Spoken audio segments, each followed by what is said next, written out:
అందరికీ నమస్కారం। News one network evening top 10 news bulletin కు స్వాగతం।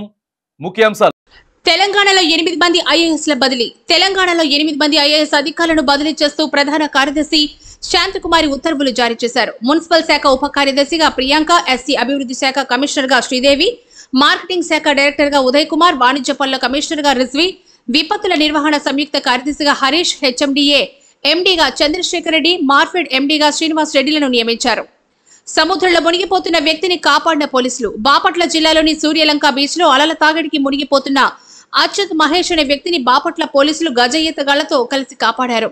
సమయస్ఫూర్తితో వ్యక్తిని కాపాడిన పోలీసులను ఆంధ్రప్రదేశ్ డీజీపీ ద్వారకా తిరుమలరావు అభినందించారు। ప్రజల నుండి వినతులు స్వీకరించిన సీఎం చంద్రబాబు మంగళగిరిలోని టీడీపీ కేంద్ర కార్యాలయంలో రాష్ట్ర ముఖ్యమంత్రి చంద్రబాబు నాయుడు ప్రజల నుంచి వినతులు స్వీకరించారు। ప్రతి శనివారం పార్టీ కార్యాలయంలో ప్రజలకు అందుబాటులో ఉంటూ ప్రజల సమస్యలు తెలుసుకుని వాటిని పరిష్కరిస్తున్నారని చంద్రబాబు మీడియాకు తెలిపారు। సీఎం రేవంత్ ఇలాకాలో విద్యార్థుల ఆందోళన।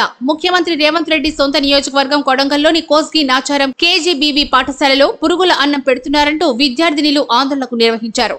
ఉన్నతాధికారులకు పలుమార్లు ఫిర్యాదు చేసినా పట్టించుకోవడం లేదని విద్యార్థులు ఆవేదన వ్యక్తం చేశారు। వాయనాడులో 358కి చేరిన మృతులు। కేరళ రాష్ట్రంలోని వాయనాడు జిల్లాలో భారీ వర్షాలతో పాటు కొండ చర్యలు విరిగిపడిన ఘటనలో మృతుల సంఖ్య 358కి చేరింది। అక్కడ నేలంతా చిత్తడిగా మారడంతో సహాయక సిబ్బంది తీవ్ర ఇబ్బందులు పడుతున్నారు। హెలికాప్టర్లు సైతం ల్యాండ్ కాలేకపోతున్నాయి। కేరళ సూపర్ స్టార్ మోహన్ లాల్ సహాయక చర్యల్లో పాల్గొన్నారు। ఆశా కిరణ్ వసతి గృహంలో వరుస మరణాలు। ఢిల్లీలోని ఆశా కిరణ్ వసతి గృహంలో వరుస మరణాలు కలకలం రేపుతున్నాయి। 20 రోజుల వ్యవధిలో 13 మంది దివ్యాంగులు చనిపోగా గత జనవరి నుండి ఇప్పటి వరకు 27 మంది దివ్యాంగులు మృతి చెందారు। దీనిపై ఢిల్లీ వ్యాప్తంగా ఆందోళనలు వ్యక్తమవుతూ ఉండడంతో యాప్ మంత్రి అతిసి 2 రోజుల్లో పూర్తి నివేదిక ఇవ్వాలని అధికారులను ఆదేశించారు। సోమాలియా ఉగ్రదాడిలో 32 మంది మృతి। ఆఫ్రికా దేశమైన సోమాలియా దేశ రాజధాని మగదీసులోని లీడో బీచ్ ప్రాంతంలో బాంబు దాడి జరగడంతో 32 మంది మృతి చెందారు। మరో 63 మంది తీవ్రంగా గాయపడ్డారు। ఈ దాడి తామే చేశామంటూ ఆల్ ఖైదా అనుబంధ సంస్థ అల్ షాబజ్ ప్రకటించుకుంది।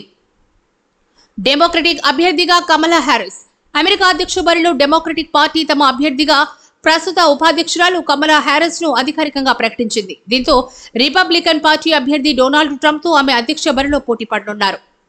శ్రీలంకలో భారత్ శ్రీలంక దేశాల మధ్య జరుగుతున్న 3వ వన్డేల సిరీస్ లో భాగంగా తొలి వన్డే టైగా ముగిసింది। తొలుత బ్యాటింగ్ చేసిన శ్రీలంక 8 వికెట్ల నష్టానికి 230 పరుగులు చేయగా భారత్ 47.4 ఓవర్లలో 230 పరుగులు చేసి ఆలౌట్ అయింది। మను బకర్ ఓటమి। 2024 ప్యారిస్ ఒలింపిక్స్ లో షూటింగ్ విభాగంలో భారతదేశానికి 2 కాంస్య పథకాలు అందించిన మను బకర్ 25 మీటర్ల పిస్టల్ ఈవెంట్ లో 4వ స్థానంలో నిలిచి ఎలిమినేట్ అయ్యి త్రుటిలో కాంస్య పథకాన్ని కోల్పోయారు। తదుపరి తాజా వార్తల కోసం చూస్తూనే ఉండండి న్యూస్ వన్ నెట్వర్క్।